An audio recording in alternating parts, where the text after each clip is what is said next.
मैं हूं एकता सिंह। आप देख रहे हैं खबरों में आजकल। खबरों की करेंगे शुरुआत, लेकिन उससे पहले नजरें हेडलाइंस पर।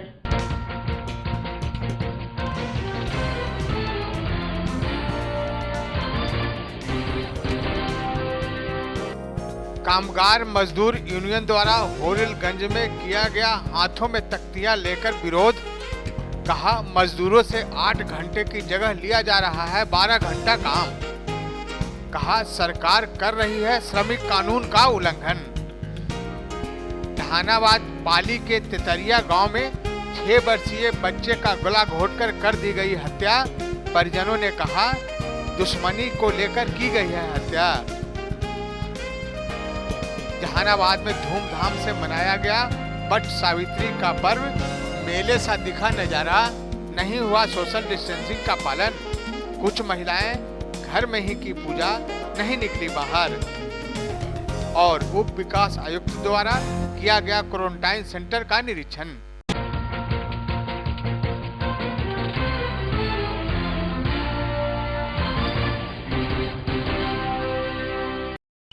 ब्रेक के बाद स्वागत है आपका। अब खबरें विस्तार से। मजदूरों की समस्याओं को लेकर कामगार मजदूर यूनियन द्वारा जिला मुख्यालय स्थित होरिलगंज मोहल्ले के समीप सोशल डिस्टेंसिंग का पालन करते हुए विरोध दर्ज कराया।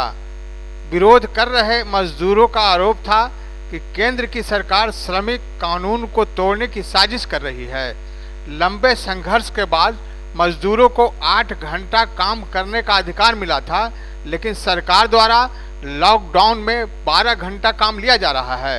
वहीं उन्होंने हादसे में मारे गए प्रवासी मजदूरों के लिए 20 लाख रुपया मुआवजे की मांग करते हुए लॉकडाउन अवधि में 10,000 मासिक सभी मजदूरों को 3 माह तक गुजारे भत्ता के रूप में देने की मांग की है।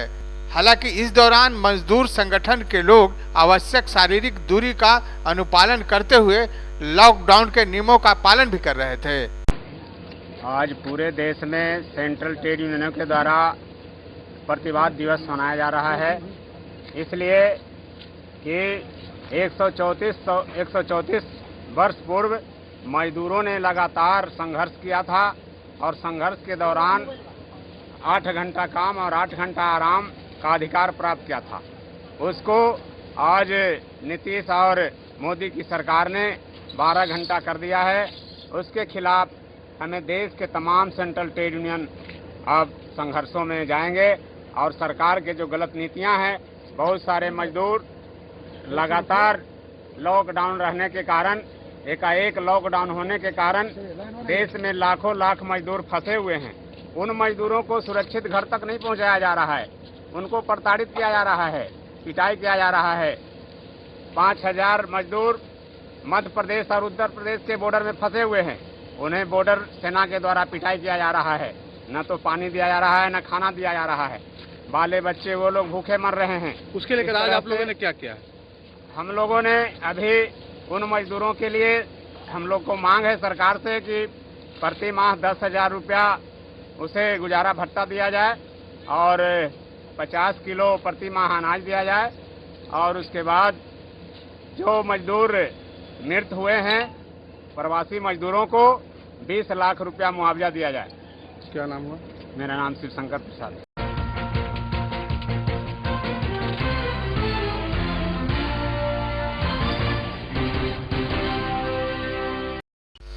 जहानाबाद जिले के पाली थाना क्षेत्र के तितरिया गांव में बीती शाम से ही घर से गायब 6 वर्षीय बच्चे का शव मिलने से इलाके में सनसनी फैल गई।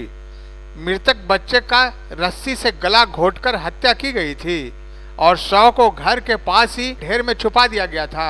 खबर मिलने के बाद से ही पुलिस द्वारा कई स्थानों पर छापेमारी, परंतु बच्चा बरामद नहीं हुआ था। सुबह ग्रामीण जब फिर से बच्चे की खोजबीन शुरू की तो पास ही के एक अर्धनिर्मित घर के भूसे के ढेर में छुपा कर रखा हुआ बच्चे का शव बरामद किया गया। वहीं इस मामले में पुलिस ने मृतक बच्चे के एक परिजन को हिरासत में लेकर पूछताछ कर रही है। मृतक के पिता ने बताया कि उनका अपने ही परिवार से पूर्व में विवाद था और उसी विवाद को लेकर बच्चे की हत्या की गई है। फिलहाल पुलिस बच्चे के शव को पोस्टमार्टम के लिए सदर अस्पताल भेज दिया है और मामले की छानबीन में जुटी हुई है।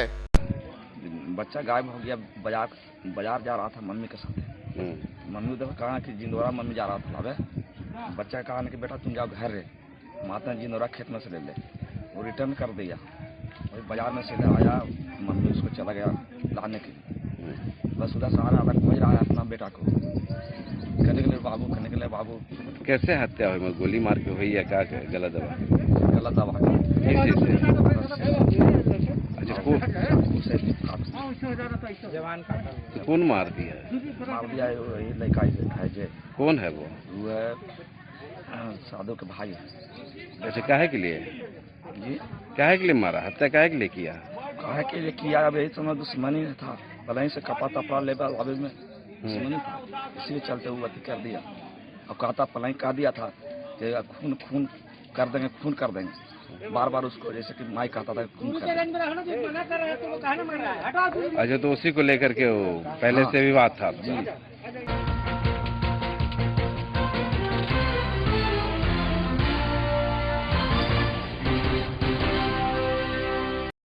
एक तरफ जहां पूरा देश कोरोना वायरस जैसी महामारी से लड़ रहा है, कोरोना को लेकर पूरे देश में लॉकडाउन है, उसके बावजूद भी कोरोना पर आस्था भारी दिख रहा है। देश के छोटे बड़े मंदिरों में एक तरफ जहां ताला लटका है, दूसरी तरफ वट सावित्री पूजा के अवसर पर महिलाएं पूजा में मशगूल दिख रही हैं। के दौरान देखा गया कि महिलाएं कोई भी मास्क नहीं लगाई हुई थी और ना ही सोशल डिस्टेंसिंग का पालन कर रही थी। महिलाएं अपने घरों से निकलकर बट ब्रिज के नीचे पहुंचकर विधि विधान के साथ पूजा अर्चना कर रही थी, तो दूसरी तरफ वर पेड़ के चारों तरफ घूम घूम कर कच्चा सूता बांध रही थी और परिक्रमा कर रही थी। यह नज़ारा जहानाबाद शहर के ठाकुरबाड़ी का है, जहां अपने पति की दीर्घायु के लिए बट ब्रिज के नीचे पूजा अर्चना कर रही थी महिलाएं। कानून को ताक पर रखते हुए महिलाएं पूजा अर्चना में इतनी मशगूल हो गई थी, खुलेआम सोशल डिस्टेंसिंग की धज्जियां उड़ा रही थी। हालांकि यह पूजा बड़े आस्था से मनाया जाता है। सुहागिन महिलाएं अपनी सुहाग के लिए बट ब्रिज की पूजा अर्चना कर अपने पति की लंबी दीर्घायु की कामना करती हैं। वहीं दूसरी तरफ कुछ महिलाएं अपने घर में पूजा अर्चना करती देखी। पूजा करने के बाद महिलाएं सावित्री और सत्यवान की कथा ब्राह्मणों द्वारा सुनती हैं। पूजा अर्चना कर रही महिला श्रद्धालुओं ने बताया कि यह पूजा सदियों से की जा रही है। सबसे पहले सावित्री ने अपने पति सत्यवान के लिए पूजा की थी। लोग अपने पति के लंबी उम्र के लिए करती है, सब महिला लोग करती है, सब आज के दिन फास्ट में रहती है और सब पूजा पाठ कर फल वगैरह ला के पूजा पाठ करती है। और तुम्हारी कन्या भी ऐसे करती है? हमारी कन्या भी करती है क्योंकि इससे बढ़िया वर मिले। और सावित्री पूजा है, ये हम अपने वर के लिए करते हैं, अपने पति के लंबी आयु के लिए करते हैं। ये पूजा करने से हमारे पति का आयु बढ़ता है, हमारे घर परिवार में सुख शांति और समृद्धि रहता है। ये पूजा कब से प्रथा चली आ रही है? ये पूजा तो मुझे भी नहीं पता, बस बहुत पुरानी है। हमारे दादी माँ, नानी सबके देखते आए और हम भी आज परंपरा को निभा रहे हैं।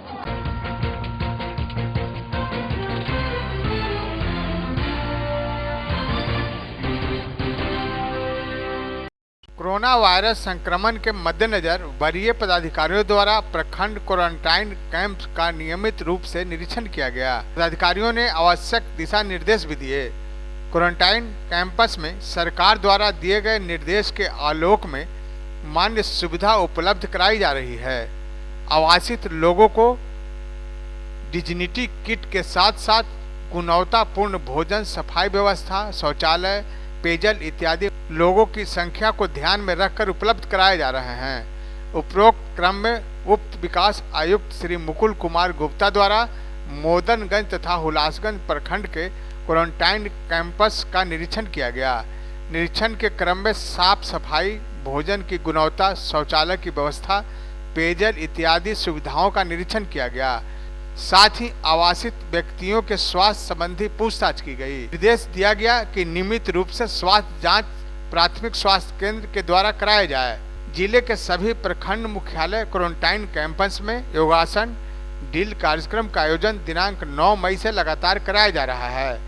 क्वारंटाइन कैंपस में आवासित व्यक्ति प्रतिदिन योगाभ्यास ड्रिल कार्यक्रम में भाग ले रहे हैं। उप विकास आयुक्त द्वारा योगाभ्यास कार्यक्रम के संबंध में पदाधिकारियों को आवश्यक निर्देश दिए गए। आवासित लोगों से फीडबैक प्राप्त किया गया। उन्होंने लोगों से अनुरोध किया कि अधिक से अधिक संख्या में योगाभ्यास करें ताकि शरीर स्वस्थ रहे और सकारात्मक मानसिक गुणों का विकास हो। उप विकास आयुक्त द्वारा काको प्रखंड के अंतर्गत CALF जीविका में जाकर मास्क निर्माण का निरीक्षण किया गया। मास्क निर्माण की प्रगति को बढ़ाने के निर्देश उप विकास आयुक्त के द्वारा दिया गया। साथ ही मास्क का निर्माण करते समय सोशल डिस्टेंसिंग का अनुपालन करने का निर्देश भी दिया गया। उप विकास आयुक्त ने बताया कि जीविका द्वारा जिले में लगभग 40,000 मास्क का निर्माण किया गया है, जिसमें 5,000 मास्क तैयार कर रखा गया है। जिले में 4 लाख मास्क का निर्माण कराने का निर्देश जिला प्रशासन द्वारा दिया गया है। निर्मित मास्क को पंचायत स्तर पर मुखिया, वार्ड सदस्य, प्रखंड स्तर पर, जिला स्तर पर आवश्यकता अनुसार वितरित किया जा रहा है। जिला संगठन आयुक्त Bharat scout and guide Shri Harishankar Kumar द्वारा बताया गया कि अब तक 300 मास्क तैयार कर सब्जी मंडी, टेहटा, जहानाबाद इत्यादि भीड़ भाड़ वाले स्थानों पर लोगों के बीच वितरित किया गया है। उन्होंने बताया कि प्रतिदिन 15 मास्क कैडेट द्वारा तैयार किया जा रहा है। 32 टीम के साथ मास्क तैयार किया जा रहा है। उन्होंने बताया कि जन सेवा के अंतर्गत स्काउट एंड गाइड द्वारा मास्क तैयार कर वितरण किया जा रहा है।